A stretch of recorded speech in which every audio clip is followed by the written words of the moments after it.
সবাইকে আমার চ্যানেলে স্বাগত।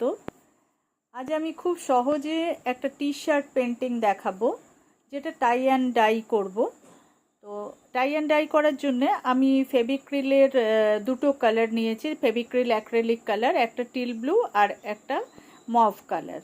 এই আমার যে প্রিয় কালারগুলো আছে তার মধ্যে এই দুটো আমার খুব ফেভারিট কালার। তো প্রথমে আমি এইভাবে রেডি করে নিয়েছি টি শার্টটাকে। এবার এই অ্যাক্রিলিক কালার, যেটা মভ কালার, এই মভ কালারটা আমার ভীষণ ভালো লাগে বলে আমি এখানে ইউজ করলাম। আমি মোটামুটি আমার প্রত্যেকটা আর্টিকেলেই এটাকে একটু করে ইউজ করি।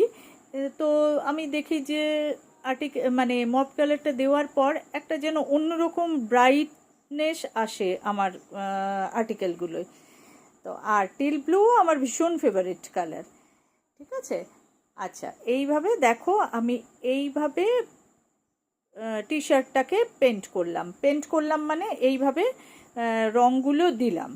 এবার কিছুক্ষণ রেখে দিয়েছি। এবার আমি এই রাবার ব্যান্ডগুলোকে খুলবো। দেখি খুলে কেমন হলো। এই দেখো, তোমাদের কেমন লাগলো জানাবে। আরও এই রকম ভিডিও